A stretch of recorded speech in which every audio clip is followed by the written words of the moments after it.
السلام علیکم ورحمۃ اللہ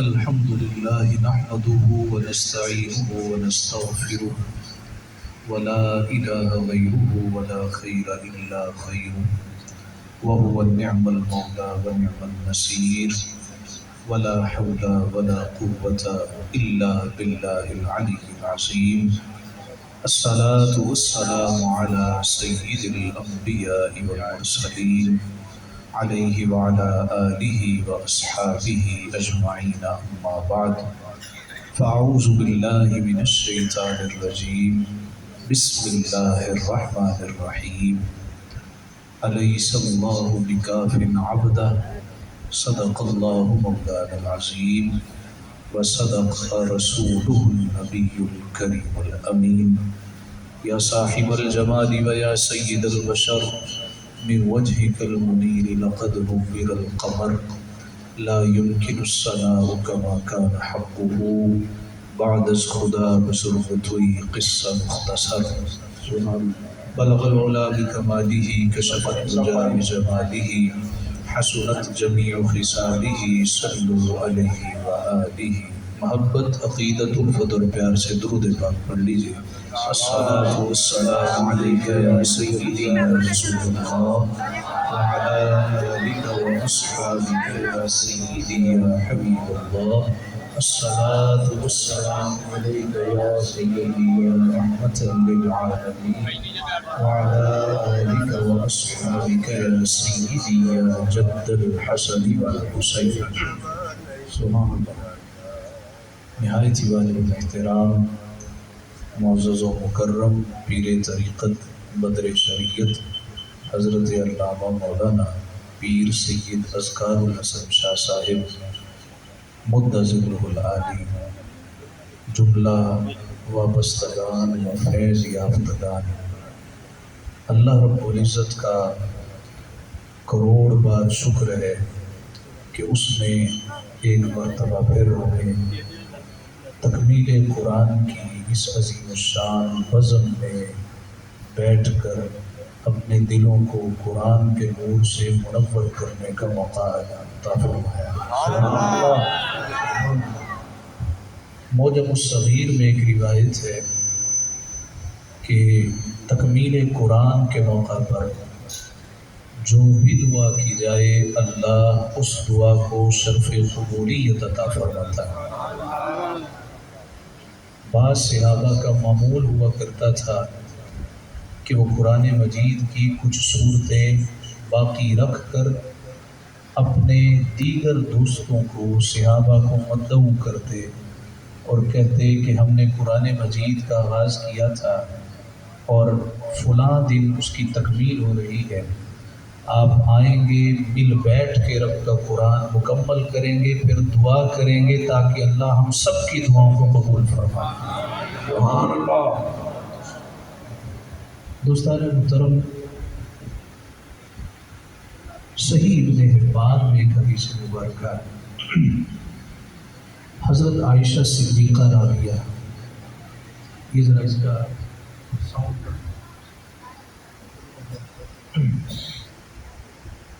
حضرت عائشہ صدیقہ بیان کرتی ہیں کہ ایک مرتبہ میرے سرتاج سید الانبیاء سیدنا محمد مصطفیٰ صلی اللہ علیہ تحیت و سلام گھر تشریف لائے اور کسی چیز کو اٹھایا، کسی کام کی غرض سے جلد از جلد آپ باہر تشریف لے جانے لگے کہ میں سامنے آ کے کھڑی ہوں۔ آپ نے کہا عائشہ میرا راستہ کیوں روکا؟ میں نے عرض کیا جی آپ سے چند باتیں کرنی۔ تو سرکار فرمانے لگے عائشہ باہر لوگ میرا انتظار کر رہے ہیں، تم راستہ روکے کھڑی ہو، مجھے جلدی ہے جانے دو۔ کہا جی ملاقاتی تو آتے رہتے ہیں، آج ہمیں کچھ وقت ذرا زیادہ عنایت کیجیے۔ تو حضور مسکرا پڑے، اچھا عائشہ بتاؤ کیا بات ہے؟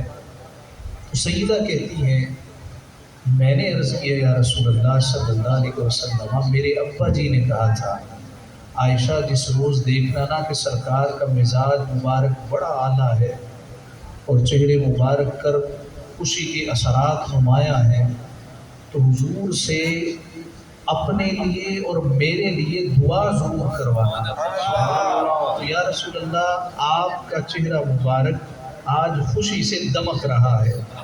میں یہ تو نہیں پوچھتی کہ کیا وجہ ہے، لیکن میں کیفیت کو دیکھ کے عرض کر رہی ہوں کہ آپ ابھی میرے لیے بھی دعا کریں، میرے ابا جی کے لیے بھی دعا کریں۔ نبی پاک صلی اللہ علیہ وسلم نے ہاتھوں کو اٹھا دیا اور اللہ رب العزت کی بارگاہ میں عرض کیا، پاک پروردگار عائشہ اور عائشہ کے والد کو عزت عطا کرنا۔ اگلی دعا دی ہے، پاک پروردگار آسانی والا حساب لینا۔ اور تیسری دعا یہ کی ہے، پاک پروردگار تو بے نیاز ہے، بغیر حساب کے جنت عطا کر دینا۔ سیدہ عائشہ صدیقہ کہتی ہیں، یہ دعا کر کے میرے مصطفیٰ باہر جانے لگے، مڑ کے دیکھا کہ میری اکھیوں سے خوشی کے آنسو نکل رہے ہیں۔ سبحان اللہ۔ میرے مصطفیٰ نے فرمایا، عائشہ تیری آنکھوں سے خوشی کے آنسو اس لیے نکل رہے ہیں کہ میں نے کتنی اعلیٰ دعا کی ہے۔ جی یا رسول اللہ، یہی وجہ ہے۔ میرے مصطفیٰ نے فرمایا، عائشہ میں یہ دعا اپنے ہر امتی کے لیے دن میں 7 مرتبہ کرتا ہوں۔ کون سی دعا ہے؟ مولا انہیں عزت عطا کرنا، اے مولا حساب کتاب میں آسانی کرنا، اور اے مولا تو بے نیاز ہے، بغیر حساب کے جنت عطا کر دینا۔ نبی اکرم جان دو عالم صلی اللہ علیہ وسلم تشریف فرما ہے۔ جناب ابوبکر صدیق حضور علیہ السلام کا مزاج دیکھ کے عرض کرنے لگے، یا رسول اللہ صلی اللہ علیہ وسلم، آپ کی امت زیادہ ہوگی، گناہگار ہوں گے، اللہ کے حضور عرض کریں کہ آپ کے کچھ امتی بغیر حساب کے جنت چلے جائیں۔ نبی اکرم جان دو عالم صلی اللہ علیہ وسلم نے ہاتھوں کو ہوا میں بلند کیا اور یوں لپ بھرے۔ حدیث مبارکہ میں ہے، ہاتھوں میں ہوا کو اٹھایا، لپ بھرے، گویا ہر امتی کو پہچان بھی رہے ہیں، جان بھی رہے ہیں۔ ہاتھوں کو اٹھایا، ہاتھوں کو ملایا اور ہوا میں اچھال دیا اور کہا، لے ابو بکر 70,000 بغیر حساب کے جنت میں۔ جناب ابوبکر صدیق مزاج شناس مصطفیٰ تھے، عرض کرنے لگے، اور یہ بھی جانتے تھے اللہ نے اختیار دے کر دنیا میں مبعوث کیا ہے، مختار نبی بنا کے بھیجا ہے۔ عرض کرنے لگے، یا رسول اللہ امت تو ڈھیروں ہوگی، اربوں کی تعداد ہوگی، اور یہ 70,000 تو آٹے میں نمک کے برابر بھی نہیں ہے، یا رسول اللہ مہربانی کیجئے تعداد بڑھائیے۔ حضور علیہ السلام نے پھر ہاتھوں کو اٹھایا، لب بھرے، ہوا میں اچھال دیا، کہا، ابو بکر 70,000 میں سے ہر ایک کے ساتھ 70,000 بغیر حساب کے جنت ہے۔ جناب ابوبکر صدیق پھر عرض گزار ہوئے، یا رسول اللہ تعداد بڑھا دیجیے۔ میرے مصطفیٰ نے تیسری مرتبہ ہاتھوں کو بلند کیا، لب بھرے، ہوا میں اچھال دیا، فرمایا، ابو بکر جتنے بخشے گئے ہیں ایک کے ساتھ 70,000 بغیر حساب کے جنت ہے۔ تو امام محمد رضا نے نہیں کہا، اور تم پر میرے آقا کی عنایت نہ سہی، ظالموں کلمہ پڑھانے کا بھی احسان گیا۔ نبی اکرم صلی اللہ علیہ وسلم نے جب تیسری مرتبہ یہ جملہ ارشاد فرمایا تو جناب عمر فاروق عرض کرنے لگے، یا رسول اللہ بس کیجئے، یا رسول اللہ بس کیجئے۔ جناب صدیق اکبر جلال میں آ گئے اور کہنے لگے، عمر مصطفیٰ کی امت اگر بغیر حساب کے جنت میں جا رہی ہے تو تیرا کیا جاتا ہے، تو کیوں روک رہا ہے؟ جناب عمر فاروق عرض کرنے لگے، میرا عقیدہ ہے اللہ سرکار کی امت کو جنت دے دے گا، لیکن اگر آج ہی سرکار نے سب کو بغیر حساب کے جنت میں داخل کر دیا تو پھر مسجد آباد کرنے والا کوئی نہیں ہوگا، رب کا نام لینے والا کوئی نہیں ہوگا۔ عمر کا عقیدہ یہ ہے، اللہ مصطفیٰ کی شفاعت کے صدقے امتیوں کو جنت الفردوس عطا کرے گا، لیکن عمر چاہتا ہے رب کی مسجدیں آباد رہیں، عمر چاہتا ہے لوگ سر سجدے میں رکھیں، سبحان ربی الاعلیٰ سے اپنے دلوں کی کیفیات کو مزین کرتے ہیں۔ میرے مصطفیٰ کریم علیہ السلام نے امت پر کیسا کیسا احسان فرمایا۔ نبی اکرم جان دو عالم صلی اللہ علیہ وسلم پر اللہ رب العزت نے بے شمار انعامات کیے، بے شمار احسانات کیے، اس میں سے ایک بڑا معجزہ، ایک بڑا انعام و احسان وہ قرآن کی شکل میں آج ہمارے سامنے موجود ہے۔ حضرت عمر فاروق رضی اللہ تعالیٰ عنہ کہتے ہیں کہ کافروں نے ایکا کر رکھا تھا، ہم نے کبھی ان کے پاس بیٹھ کر یہ کلام نہیں سننا، اس لیے کہ جادو ہے، جو سنتا ہے وہ گرویدہ ہو جاتا، وہ مسحور ہو جاتا۔ اچھا اب کبھی اگر آواز آ بھی جاتی تو کانوں میں انگلیاں گھسیڑ لیتے۔ ایک مرتبہ کہتے ہیں کہ رات کا وقت تھا، میرے کانوں میں محمد عربی صلی اللہ علیہ وسلم کے قرآن پڑھنے کی آواز آئی۔ میں نے دائیں بائیں دیکھا، کوئی دیکھ تو نہیں رہا، ابو جہل تو نہیں ہے، ابو لہب تو نہیں ہے، کوئی بھی نہیں تھا۔ میں نے کہا ذرا سنو تو صحیح، یہ کیسا کلام ہے جو عمر جیسے کو بدل دے، جو عمر جیسے پر جادو کر دے۔ کہ جب میں نے کان لگا کے سنا تو میں نے کہا یہ کسی شاعر کا کلام لگتا۔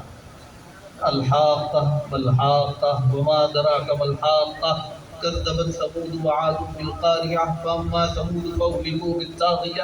ایک جیسے الفاظ ہیں، جس طرح کے قافیہ ردیف ملتے ہیں مگر شاعری نہیں ہے، اس لیے کہ اوزان پہ پورا نہیں ہے۔ حضرت عمر کہنے لگے، میں نے کہا ہو نہ ہو یہ کسی شاعر کا کلام ہے۔ کا جو ہی خیال آیا فوراً سے پہلے آیت تلاوت کی گئی، وما هو بقول شاعر قلیلا ما تؤمنون۔ یہ کسی شاعر کا قول نہیں ہے، بہت کم لوگ ہیں جو ایمان لانے والے۔ میں بڑا حیران ہوا کہ ان کو بتایا کس نے، یہ تو خیال آیا تھا۔ لوگ کہتے ہیں دیوار کے پیچھے کی خبر نہیں ہے، عمر کے دل میں کیا ہے میرے مصطفیٰ کو اس کی بھی خبر ہے۔ اس بات کو روک کے بخاری کی ایک روایت آپ کے سامنے پیش کرتا ہوں۔ حضرت ابو ہریرہ، مشہور روایت ہے، آپ نے سنی ہوگی، جناب ابو ہریرہ رضی اللہ تعالیٰ عنہ کہتے ہیں بھوکا تھا، اور اس زمانے میں رواج یہ تھا کہ جب کسی سے مسئلہ پوچھا جاتا وہ پہلے گھر لے جاتا، کھانا کھلاتا، عزت افزائی کرتا، پھر وہ مسئلہ بتاتا۔ تو کئی دنوں سے بھوکا تھا۔ مسجد نبوی شریف میں یہ کچھ احباب جن کو اصحاب صفہ کہا جاتا ہے، ان کا گزر بسر لوگوں کے لائے گئے صدقات پہ ہوا کرتا تھا۔ تو جناب ابو ہریرہ کہتے ہیں کئی ساعتیں گزر گئی، کھانے کو نہیں آیا، میں نے اپنا جگر مسجد نبوی کے اس حصے میں آ کے زمین پہ ٹکا دیا جو کہ گلی کی طرف سے نظر آتا تھا۔ نیت یہ تھی ابھی کوئی آئے گا میں اس سے مسئلہ پوچھوں گا، مجھے وہ کھانا کھلائے گا۔ تھوڑی دیر گزری، جناب صدیق اکبر آئے، میں نے مسئلہ پوچھا۔ مسئلہ کیا پوچھنا تھا؟ نیت یہ تھی کہ روٹی کھلا دیں گے۔ انہوں نے مسئلہ بتایا اور چل دیے۔ میں کچھ دیکھتا رہ گیا یہ آج ابو بکر کو ہو کیا گیا کہ مجھے اس نے کھانا نہیں کھلایا۔ تھوڑی دیر گزری، جناب فاروق آئے، میں نے ان سے کہا جی آپ سے ایک مسئلہ پوچھنا ہے۔ انہوں نے کہا پوچھو، مجھے جلدی ہے، جانا ہے۔ میں نے مسئلہ پوچھا، انہوں نے بتایا اور چل دی۔ میں اور حیران ہوا یہ آج لوگوں کو ہو کیا گیا ہے کہ ابو ہریرہ بھوکا ہے، کھانا کھانا ہے، لوگ آج رسم رواج بھول گئے۔ تھوڑی دیر گزری کہ دل و نگاہ کے مرشد اولی چلے آئے۔ نبی اکرم جانب عالم صلی اللہ علیہ وسلم میرے پاس سے گزرے تو میں نے عرض کیا رسول اللہ آپ سے ایک مسئلہ پوچھنا ہے۔ حضور علیہ السلام نے میری طرف دیکھا اور مسکرا دیے۔ اب یہ جملہ صرف اتنا ہی سنانا ہے، وہ حدیث مبارکہ آپ نے بے شمار دفعہ سنی۔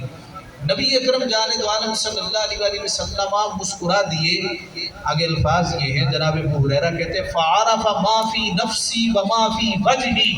سرکار نے جان لیا کہ ابو ہریرہ کے اندر کیا ہے اور ابو ہریرہ کے باہر کیا ہے۔ لوگ کہتے ہیں کہ دیوار کے پیچھے کی خبر نہیں تھی میرے مصطفیٰ کو۔ اِنَّا لِلَّهِ وَإِنَّا إِلَيْهِ رَاجِعُونَ۔ نبی اکرم جانب عالم صلی اللہ علیہ وسلم کو مختار نبی اللہ رب العزت نے بنا کے بھیجا تو 70 ہزار بغیر حساب کے جنت میں داخل فرما دی۔ جناب ابن فاروق رضی اللہ تعالیٰ عنہ کہتے ہیں میں حیران ہو گیا کہ ان کو بتایا کس نے۔ اچھا اتفاق بھی ہو سکتا، ایک خیال آیا تو انہوں نے آیت پڑھ دی۔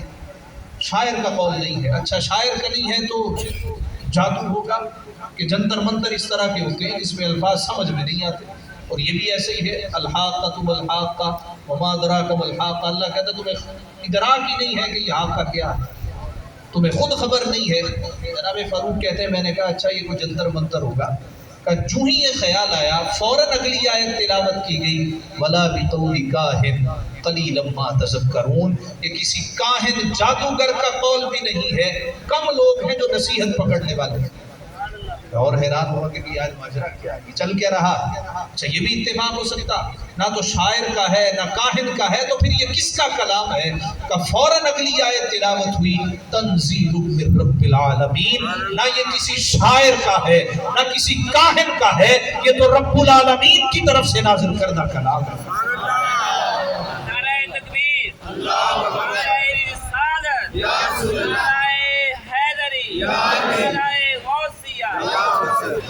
ایک اور حدیث مبارکہ سماعت کیجیے۔ حضور علیہ السلام نے سب سے آخر میں جنت جانے والے ایک شخص کا تذکرہ کیا۔ مشکات المصابیح میں حدیث مبارکہ نبی اکرم صلی اللہ علیہ وسلم نے فرمایا وہ آدمی جو سب سے آخر جنت جائے گا اس کی کیفیت یہ ہوگی، وہ پل صراط پر سے گرتا پڑتا لہو لہان ہوتا زخمی ہوتا جب پل صراط پار کرے گا۔ اب پل صراط کیا ہے؟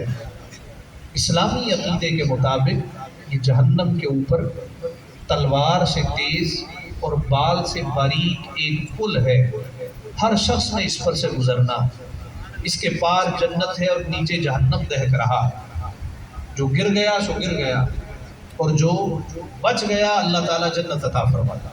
تو مصطفیٰ نے فرمایا سب سے آخر میں جنت جانے والا شخص گرتا پڑتا لہو لہان ہوتا، یہ جب پل صراط پار کرے گا تو اپنے آپ کو خوش قسمت ترین آدمی تصور کرے گا، اللہ نے مجھے جہنم سے بچا دیا۔ وہیں لہو لہان پڑا رہے گا، دور اسے ایک درخت نظر آئے گا، سر سجدے میں رکھے گا اور عرض کرے گا مولا میں تجھ سے ایک دعا مانگتا ہوں، مولا اس کے علاوہ کوئی اور دعا نہیں مانگوں گا، مجھے اس درخت کا سایہ عطا کر دے۔ میں یہاں جہنم کے کنارے پڑا، اللہ پاک فرمائے گا ابن آدم اس کے بعد تو کچھ نہیں مانگے گا؟ وہ عرض کرے گا نہیں مولا، پکا وعدہ، آخری دعا، آج کے بعد کچھ نہیں مانگوں گا، بس وہ درخت عطا کر۔ پروردگار کرم فرمائے گا، فرشتوں کو فرمایا جائے گا اس کو اس درخت کا سایہ عطا کر۔ اس درخت کے سائے کے نیچے بیٹھے گا اور اپنے آپ کو خوش قسمت آدمی تصور کرے گا، اللہ کا ہر وقت شکر ادا کرے گا۔ کچھ عرصہ گزرے گا، دور سے ایک اور درخت نظر آئے گا، یہ حدیث مبارکہ۔ اس درخت کا سایہ زیادہ گھنا ہوگا، اس کے پھل بھی نظر آ رہے ہوں گے، ساتھ ایک چشمہ بھی دکھائی دے رہا ہوگا۔ کچھ دن صبر کرے گا مگر صبر ہو نہیں پائے گا انسان جو ٹھہرا، پھر ایک دن سر سجدے میں رکھے گا اور عرض کرے گا مولا تجھ سے اور کسی شے کا سوال نہیں کرتا، بس وہ جو درخت ہے اس کا سایہ عطا کر۔ اللہ فرمائے گا ابن آدم پچھلی مرتبہ جب تو نے دعا کی تھی تو ساتھ یہ حلف بھی دیا تھا، وعدہ بھی کیا تھا کہ مولا آج کے بعد کچھ نہیں مانگا، یہ آج پھر تو نے وعدہ خلافی کی ہے۔ وہ عرض کرے گا مولا یہ آخری دفعہ تجھ سے مانگا اور آج پکا وعدہ کرتا ہوں کہ آج کے بعد کسی شے کا سوال نہیں۔ اللہ رب العزت ارشاد فرمائے گا بھی پکی بات ہے، وعدہ کرتے مولا وعدہ کرتا، اب حلف لے لیا جائے گا، سٹام سب کچھ ہو جائیں گے کہ آج کے بعد یہ بندہ کچھ نہیں مانگے گا۔ اللہ پاک فرشتوں کو حکم دے گا اس کو اس درخت کا سایہ دے، وہ اس درخت تک آ جائے گا جس کا سایہ نسبتاً پہلے درخت سے گھنا ہوگا اور جس کے پاس ٹھنڈے میٹھے پانی کا چشمہ ہوگا، وہاں آئے گا، اللہ کا شکر ادا کرے گا اور دور اسے جنت نظر آ رہی ہے۔ توجہ ہے سب کی؟ نیند تو نہیں آ رہی؟ سبحان اللہ۔ تراویح شاہ صاحب نے زیادہ تو نہیں پڑھا دی، 20 کی 40 تو نہیں کر دی، تو ذرا جاگ کے بیٹھے نا، مل کے کہ سبحان اللہ۔ بڑی پیاری حدیث آپ کو ہمیشہ یاد رکھے۔ میرے مصطفیٰ نے فرمایا دور اسے جنت نظر آئے گی۔ اب جنت کی نعمتیں، ایسی نعمتیں نہ کسی کان نے ان کے بارے سنا، نہ کسی آنکھ نے دیکھی، اور ایسی عظیم الشان نعمتیں نہ کسی زبان نے ان کا ذائقہ چکھا، اور ایسی ایسی نہریں، انہار من لبن لم يتغیر طعمه وانہار من خمر لذۃ للشاربین وانہار من عسل مصفى۔ دودھ کی نہریں نظر آ رہی ہیں، شہد کی نہریں نظر آ رہی ہیں، شراباً طہورا کی شہد نظر آ رہی، اور حور عین نظر آ رہی، کأنہن الیاقوت والمرجان۔ جب ایسی عظیم الشان نعمتیں دیکھے گا تو رہ نہیں پائے گا، پھر سر سجدے میں رکھے گا اور ڈرتا بھی ہوگا کہ اللہ رب العزت سے میں نے 2 مرتبہ وعدہ کر دیا، تو اللہ فرمائے گا تو وعدہ خلافی کرتا ہے، الٹا سزا ہی نہ مل جائے۔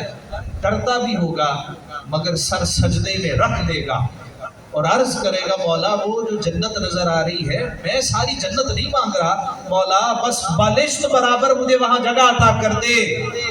اب اتنا فرمائے تو میرے مصطفیٰ مسکرا پڑے، اور صحابہ سے فرمائے صحابہ ذرا بوجھو تو جانے میں کیوں مسکرایا؟ صحابہ عرض کرنے لگے اللہ و رسولہ عالم، اللہ جانتا ہے، اللہ کے رسول جانتے۔ نبی پاک صلی اللہ علیہ وسلم نے فرمایا جب وہ سر سجدے میں رکھے گا اور اللہ سے ڈرتا ڈرتا عرض کرے گا مولا ساری جنت نہیں مانگتا، بس کوڑے کے برابر جگہ دے دے، بالشت برابر جگہ دے دے، تو اس کی اس دعا پر میرا اللہ بھی مسکرا دے گا۔ اللہ جانتا ہے کہ یہاں میرے سوا اس کی کون سننے والا۔ اب میرے مصطفیٰ نے فرمایا میرا پروردگار اس آخری شخص کو جو گرتا پڑتا لہولہان ہوتا جنت مانگتا ہوگا، اللہ اس کو ایسی جنت دے گا جس کی چوڑائی زمین و آسمان کے برابر ہے، جس کی چوڑائی اتنی ہے تو لمبائی کا اندازہ کون لگا سکتا ہے۔ ارشاد ہوتا ہے میرے مصطفیٰ نے فرمایا یہ آخری بندہ جو گرتا پڑتا لہولہان ہوتا بمشکلوں سے جنت پائے گا، اس کی جنت کی وسعتوں کا اندازہ کوئی نہیں لگا سکتا۔ اب اگر سوچئے وہ آدمی جو جانے کتنا گناہگار ہوگا، اللہ کی رحمت کو اس پہ ترس آیا، اللہ رب العزت نے اتنی جنت عطا فرمائی، اتنی وسیع و عریض جنت جس کی نہ لمبائی کا اندازہ ہے نہ چوڑائی کا اندازہ ہے، یہ آدمی جو گرتا پڑتا لہولہان ہوتا زخموں سے چور ہوتا جنت میں گیا، اس کی جنت کا عالم یہ ہے جو بندہ ساری زندگی اللہ رسول کا نام لیتا ہوا دنیا سے رخصت ہو جائے، اللہ اس کو کیسی جنتیں عطا فرمائے گا۔ نعرہ رسالت، نعرہ رسالت، نعرہ حیدری، نعرہ تحقیق، نعرہ غوثیہ۔ لبیک یا رسول اللہ، لبیک لبیک لبیک یا رسول اللہ، لبیک لبیک لبیک یا رسول اللہ، لبیک لبیک لبیک یا رسول اللہ، لبیک لبیک لبیک یا رسول اللہ، لبیک لبیک۔ اور قیامت کے بارے ہم نے ایک حدیث مبارکہ ذکر کی، حضرت عبدالرحمن جامی رحمۃ اللہ تعالیٰ علیہ کی ایک بات یاد ہے۔ وہ کسی نے کہا تھا نا لطف ہے کون سی کہانی میں آپ بیتی کہوں کہ جب بھی، مولانا جامی کہتے ہیں، اور حضرت مولانا عبدالرحمن جامی رحمۃ اللہ تعالیٰ علیہ بڑے عالم فاضل تھے، ان کی کئی کتابیں درسیات میں شامل تھیں، اور آج تک ان کی شرح مولا جامی یہ نحو کی شرح ہے، یہ آج تک درس نظامی میں شامل نصاب ہے۔ مولانا جامی کہتے ہیں ایک دن خیال آیا کہ بہت پڑھ لیا ہے، قال بہت ہو گیا ہے، اب حال کی طرف توجہ کرنی چاہیے۔ تلاش بسیار کے بعد کسی نے بتایا کہ ماوراء النہر موجودہ ازبکستان میں ایک اللہ والے رہتے ہیں، ان کا نام خواجہ عبید اللہ احرار ہے، ان کے پاس چلے جاؤ، وہ تمہارے دل کو اس طرح مصفا اور مجلہ کر دے گے کہ تمہیں اپنے دل میں ہر شے نظر آنا شروع ہو۔ سبحان اللہ۔ مولانا جامی کہتے ہیں میں تدریس چھوڑ کے اپنے سارے کام کاج روک کے منزلوں پہ منزلیں مارتا، سفر پہ سفر کرتا ہوا جناب خواجہ عبید اللہ احرار کی زیارت کے لیے ازبکستان کے علاقے میں جانا چاہتا۔ لوگوں سے معلوم کیا کہ یہاں تو اللہ والے ہیں، ان کا نام خواجہ عبید اللہ احرار ہے، وہ کہاں پہ ملیں گے، ان کا حجرہ کہاں پہ ہے؟ لوگوں نے بتایا ان کا حجرہ کوئی نہیں ہے، بڑے امیر کبیر ہیں اور ملتے بھی خال خال۔ اچھا بھی میں تو بہت دور سے آیا، افغانستان سے آیا، مجھے تو ملاقات کرنی ہے۔ کہنے لگے جی کل ان کی سواری یہاں سے گزرے گی تو آپ یہاں پہ انتظار کیجیے، ہو سکتا ہے ان کی نظر آپ پہ پڑ جائے اور آپ کو بلا لیں۔ کہنے لگے جی ٹھیک ہے۔ تو اگلا دن ہوا، میں گلی کے کنارے کھڑا ہو گیا، تھوڑی دیر گزری کہ جلوس کے جلوس گزرنے لگے، ٹھٹ کے ٹھٹ لگ گئے۔ جس سے پوچھو جی خواجہ عبید اللہ احرار کی سواری آئے گی، ہم زیارت کریں۔ تو جناب عبدالرحمن جامی کہتے ہیں اور متجسس ہوا کہ معمولی بندہ نہیں، شہباز ہے۔ انتظار میں تھا، تھوڑی دیر گزری، ہٹو بچوں کی آوازیں آنے لگی، ایک جلوس آیا اور ساتھ ہاتھی پہ سوار وہ اللہ والے تھے، بڑا قیمتی لباس پہن رکھا ہے، نہایت اعلیٰ درجے کی دستار ہے، نہایت قیمتی تاج پہن رکھا، اور جوتا شہنشاہوں نے بھی ایسا جوتا ایسے نالین نہیں پہنے ہوتے۔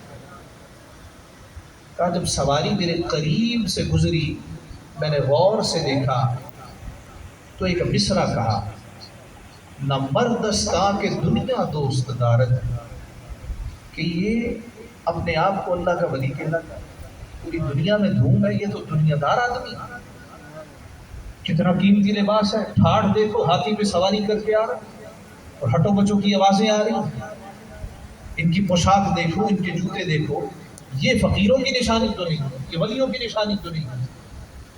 اور بڑا پچھتایا کہ میں نے اپنا سفر رائگاں کیا، بس وہ ایک مصرع میں نے ہلکی سی آواز گویا مجھے ہی سنائی دیا کہ نہ مردستا کہ دنیا دوست دار، مرد وہ نہیں ہوتا جو دنیا دوست ہے۔ تو یہ دنیا دار پیر ہے، یہ پیر نہیں ہے۔ کہا یہ مصرع کہہ کے میں واپس آ گیا، رات ہوئی، دل بڑا پریشان ہے، ملول ہے کہ بھئی جامی لوگ تجھے بڑا ذہین و فطین سمجھتے ہیں، تو بڑا زیرک بندہ ہے، یہ کہاں تو آ کے پھنسنے لگا؟ کیونکہ رات ہو گئی، چوری چکاری کا ڈر تھا۔ عشاء کی نماز میں نے ایک مسجد میں پڑھی اور ارادہ کیا رات نہیں بسر کرتا ہوں، صبح واپسی کا سفر کرتا ہوں۔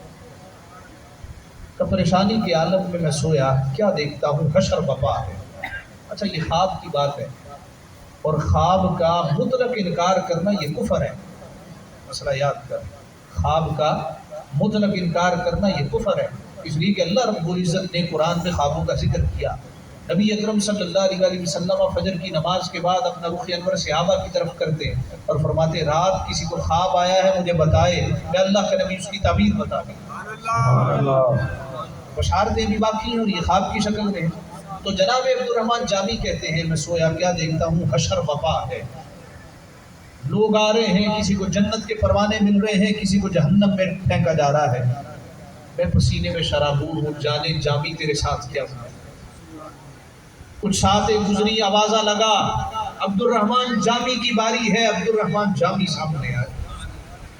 کہا میں کامتے کامتے آگے آیا، ایک پلڑے میں نیکیاں رکھی گئی، ایک پلڑے میں گناہ رکھے، اللہ نے مہربانی کی، نیکیاں بڑھ گئی اور گناہ کم پڑ گئے، جنت کا پروانہ تھمایا گیا، میں خوشی سے پھولا نہ سمایا، لو بھی جامی اللہ تعالیٰ نے تجھے جنت عطا کی۔ کہا ابھی میں مننے لگا، ایک شخص آیا اور اس نے میرا دامن پکڑ لیا، کہنے لگا ذرا رکو، فرشتوں سے کہنے لگا یہ جامی دنیا میں ایک مرتبہ انہوں نے مجھ سے قرض لیا تھا، ابھی تک واپس نہیں، ادھار لیا تھا لوٹایا نہیں ہے، ادھار لے کے دیا۔ فرشتے کہنے لگے مولانا ادھار دیجئے، جو آپ نے لیا ہے انہوں نے ابھی تک وصول نہیں کیا۔ مولانا کہتے ہیں میں ہکا بکا رہ گیا، پیسے تو میں نے واقعی لیے ہیں اور ابھی تک لوٹائے نہیں ہیں۔ میں نے کہا یہ حشر ہے، یہاں پیسے لے کے کون آتا ہے، میرے پاس تو کوئی پیسہ نہیں ہے۔ فرشتے کہنے لگے پھر نیکیاں دیجیے۔ اچھا ہم نے اس مسئلے کو اتنا آسان لے لیا، لوگ بعض عادی بن چکے ہیں کہ ذرا ذرا سی بات پہ مانگنا شروع کر دیں، یہ مجھے اتنے ہزار دے، یہ مجھے اتنے لاکھ دے۔ اچھا کاروبار کے لیے قرض مانگنا شروع کر دیتے، جبکہ میرے مصطفیٰ نے دعا سکھائی ہے، اللہ رب العزت کی بارگاہ میں دعا کیا کرو اے پاک پروردگار مجھے قرض جیسے بوجھ سے بچانا۔ تو لوگوں کی عادت ہوتی مانگنے کی کہ میں نے کاروبار بڑھانا ہے، جتنے پیسے اتنے کا کاروبار چلا لو، ادھار مانگنے کی مجھے کیا ضرورت پڑتی۔ اور پھر لوگوں کی یہ بھی عادت بن گئی کہ قرض حسنہ کے نام پہ قرض لیتے، جب ان سے مانگا جائے کہ قرض حسنہ لیا تھا تو ہنس ہنس کے ٹال دیتے۔ مارکیٹ میں کسی نے کروڑ روپیہ کسی کا دینا ہو، اپنے آپ کو ڈیفالٹر ڈکلیئر کر کے کہتا ہے پنچایت بلا دو، کسی صدر کو بلا لو، کمیٹی کے سربراہ کو بلا لو، ہمارا تصفیہ کر دے۔ اب تصفیہ کیا کرنا ہے، مرے کو مارے نام کا، اب دینا ہے 50 لاکھ روپیہ، تصفیہ کیا کرتا ہے کہ 20 لاکھ لے لو۔ اب وہ ڈرتا ہے، گھبراتا ہے کہ چلو کچھ تو آئے۔ نبی اکرم صلی اللہ علیہ وسلم نے فرمایا جب کوئی دنیا سے رخصت ہو جائے مجھے بتایا کرو، میں جنازہ پڑھایا کروں۔ اور جب میرے مصطفیٰ جنازے کے لیے تشریف لاتے تو آپ معلوم ہے کیا ارشاد فرماتے، نیت کے ذمے واجب الادا رقم تو نہیں ہے، نیت نے کبھی ادھار تو نہیں لیا۔ اگر کوئی کہتا ہے یا رسول اللہ اس نے مجھ سے ادھار لیا، حضور فرماتے ہے کوئی جو لوٹا دے، اگر کوئی لوٹاتا فبہا، ورنہ میرے مصطفیٰ فرماتے میں نے جنازہ نہیں پڑھانا، تم خود ہی پڑھا دو۔ لوگوں نے آج اس کو کتنا آسان لے رکھا، اور آج ہم تجارت کس طرح کرتے ہیں؟ ہم ڈھونڈتے ہیں تو مرا آدمی مل جائے، کس طرح مجبور آدمی، مجبوری یعنی تھوڑی بیمار ہو گیا، بچی کی شادی کرنی ہے، پیسے نہیں ہیں، وہ کہتا ہے جی میرا مکان ہے 50 لاکھ کا، 40 لاکھ کا، 60 لاکھ کا، لیکن مجبور ہوں. تو لوگ دیکھتے ہیں مجبور آدمی، تو مجبور آدمی کا مکان جو 50 لاکھ کا ہے اس کو قیمت کیا لگتی ہے؟ 35 لاکھ 40 لاکھ. وہ کہتا ہے یار میرا اتنے کا مکان نہیں ہے، کہتے ہیں نہ دو. مجبور تم ہو، ہم مجبور نہیں ہیں. مجبوری کا فائدہ اٹھاتے ہیں. ایک صحابی بازار گئے، کسی چیز کو پسند کیا تو کہا بھی یہ کتنے کی؟ وہ کہنے لگے ہے تو اتنے کی، لیکن میں مجبور ہوں، پیسے چاہیے، ارجنٹ چاہیے، کیش چاہیے، لہذا سستے میں دے دوں گا. صحابی رسول کہنے لگے جتنے کی ہے اتنے کی خریدوں گا، اس لیے میرے مصطفیٰ نے چیزیں خریدنے کا حکم دیا ہے، مجبوریاں خریدنے کا حکم نہیں دیا. آج ہم مجبوریاں خریدنے کے عادی ہو گئے اور پھر ہم کہتے ہیں کہ دعائیں قبول نہیں ہوتی. ایسے دعائیں قبول ہوتی؟ تو مولانا جامی کہتے ہیں مجھے روک لیا گیا، فرشتے کہتے ہیں جناب والا ادھار دیجئے. میں نے کہا پیسے تو ہے نہیں. کہنے لگے پھر نیکیاں دیجئے. میں نے کہا جی دیجئے. اب جب نیکیاں دی تو گناہ بڑھ گئے، نیکیاں کم بڑھ گئے. جنت کا پروانہ کہتے ہیں مجھ سے لے کے جہنم کی وعید سنا دی گئی اور میں چیخیں مارنے لگا، رونے لگا، اے پاک پروردگار اپنا فضل فرما، اے مولا اپنا کرم فرما. فرشتے کہنے لگے کہ ان کو لے جاؤ. ابھی اتنا سنا تھا کہ ایک آدمی آیا، قریب آ کے کہتا ہے فرشتوں یہ مولانا جامی کو کیوں تنگ کر رہے ہو؟ کہنے لگے جناب والا ادھار دیا تھا واپس نہیں کیا. مولانا جامی کہتے ہیں جب میں نے غور سے اس آدمی کو دیکھا نا، وہ کوئی اور نہیں تھا، وہی خواجہ عبید اللہ احرار تھا. اور اسی طرح قیمتی پوشاک پہن رکھی ہے، دستار ہے اور تاج پہن رکھا. اللہ پاک نے ارشاد فرمایا الاخلاء یومئذ بعضهم لبعض عدو الا المتقین. گہرے دوست بھی قیامت کے روز دشمن بن جائیں گے سوائے متقیوں کے، سوائے نیکوکاروں کے. اے لوگوں ذرا دیکھو ہماری یاریاں کن کے ساتھ ہیں، ہماری دوستیاں کن کے ساتھ ہیں. ایک لسٹ بناؤ. یہ ہمارے دوست ہیں، کام پڑتا ہے تو فون کرتے ہیں. ایسے دوست ہیں ہمیں جب کام پڑتا ہے تو ہم فون کرتے ہیں. کیا ہمارے دوستوں کی لسٹ میں کوئی ایسا بندہ بھی ہے جس سے ہم صرف اللہ واسطے کی محبت کرتے، صرف اللہ واسطے کا پیار کرتے، مصطفیٰ صلی اللہ علیہ وسلم کے واسطے محبت کرتے؟ تو یہ تو ایسا بنا لو. الاخلاء یومئذ بعضهم لبعض عدو الا المتقین. بھلے وقتوں کی بات ہے، لوگ اللہ والوں سے محبت کیا کرتے تھے، پھر کچھ سطحی علم رکھنے والے ایسے لوگ آگے جو کہنے لگے یہ بابوں کو تو پتہ ہی کچھ نہیں. سطحی علم رکھنے والے ان کو فالو کرنے لگے، ان کو معلوم نہیں ہے کتنی بڑی جسارت کی جا رہی ہے. وہ نیک بندے، وہ بابے جن کے بارے اللہ کہتا ہے الا ان اولیاء اللہ لا خوف علیہم ولا هم يحزنون. خبردار سن لو، اللہ کے ولیوں کو کوئی نہ خوف ہوگا نہ وہ غمگین ہوں گے. جن کے بارے میرے مصطفیٰ نے فرمایا، اللہ کہتا ہے من عاد لی ولیا فقد آذنتہ بالحرب. وہ میرے کسی ولی سے دشمنی رکھے، میں پروردگار اس سے جنگ کا اعلان کرتا ہوں. اللہ نے صرف دو لوگوں کے ساتھ جنگ کا اعلان کیا، ایک سود خور کے خلاف اور دوسرا اللہ کے ولی سے دشمنی رکھنے والے کے خلاف. مولانا جامی کہتے ہیں وہ کہنے لگے کہ مولانا کو کیوں تنگ کر رہے ہو؟ جی ادھار دیا تھا واپس نہیں کیا.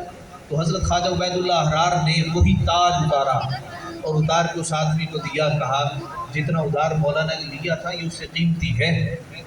وہ کہنے لگا جی منظور ہے.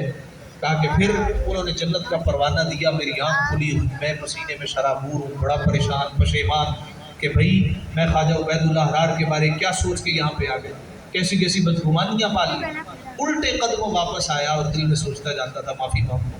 ان کو کیا پتا میں کون تھا. میں کہوں کہ پہلی دفعہ ہی آیا، مرید بننے کے لیے آیا ہوں. کہا جب میں قریب گیا نا تو مجلس لگی تھی، آپ اپنے سنگی ساتھیوں کو اللہ اللہ سکھا رہے تھے. جب قریب آیا تو ساتھیوں سے کہنے لگے مولانا کو آنے دو، مولانا سے مصرع سنتے ہیں جو انہوں نے مجھے دیکھ کے کہا تھا. مولانا قریب آئے اور ہاتھ جوڑنے لگے، کہنے لگے حضرت جی معافی دے دیے. کہنے لگے خواجہ عبید اللہ حرار مولانا وہ مصرع تو سنائیے، حضرت جی معافی کر دیں تو سناؤ تو صحیح نا، حضرت جی معافی دے دیں سناؤ تو صحیح نا۔ کہا جی میں نے کہا تھا نہ مردستہ کہ دنیا دوست دارد، کا مکمل کیجئے۔ کہا حضرت جی آپ ہی مکمل کر دیں۔ خواجہ عبید اللہ حرار کہنے لگے نہ مردستہ کہ دنیا دوست دارد، اگر دارد برائے دوست دارد، اللہ کا ولی وہ ہوتا ہی نہیں ہے جو دنیا کو دوست رکھے، اگر وہ دنیا رکھتا بھی ہے تو جامی تیرے جیسے دوستوں کے لیے رکھتا ہے۔ نعرہ تکبیر، نعرہ رسالت، نعرہ رسالت، نعرہ حیدری، نعرہ تحقیق، نعرہ غوثیہ، تکمیل فیضان رمضان، فیضان قرآن۔ اس مرتبہ قرآن کی تلاوت کرتے ہوئے تو شاہ جی میں وہ سورۃ الزخرف کی ایک آیت پہ اٹکنے سے مراد یہ نہیں بھول گیا، اس کو میں نے بار بار پڑھا۔ اللہ رب العزت نے ارشاد فرمایا الیس اللہ بکاف عبدا، کہ اللہ اپنے بندے کو کافی نہیں ہے۔ میں کئی ساعتیں سوچتا رہا کہ اس آیت کا مفہوم کیا ہے۔ اب اس آیت کا معنی مفہوم یہ لفظوں میں نہیں بتایا جا سکتا، ترجمہ وہی ہے جو میں نے آپ کو سنا دیا۔ اس کے لیے مراقبہ کرنا پڑتا، الیس اللہ بکاف عبدا، کہ اللہ اپنے بندے کو کافی نہیں ہے۔ اس کے لیے سر جھکانا پڑتا، یا کبھی آپ مسجد میں تشریف لائیں، اکیلے میں کسی صف میں بیٹھ جائیں، یا اگر آپ اعتکاف پہ ہیں تو حجرہ اعتکاف میں چلے جائیں، گھر کے کسی کمرے میں چلے جائیں، نفلوں کے کسی سجدے میں چلے جائیں، یا بلکہ اس طرح کریں، مراقبہ کریں، زبان تانوں کے ساتھ لگا لیں، آنکھیں بند کر لیں، دل کی طرف توجہ کریں۔ اللہ کہتا ہے الیس اللہ بکاف عبدا، کہ اللہ اپنے بندے کو کافی نہیں۔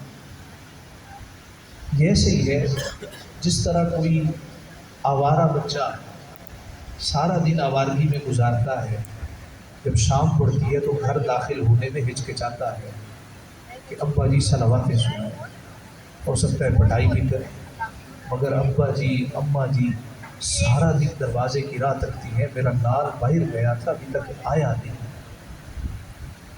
اور جب وہ آتا ہے تو اس کو کہتے ہیں کیا یہ گھر تیرے لیے کافی نہیں ہے؟ کیا ہم تجھے کافی نہیں ہے؟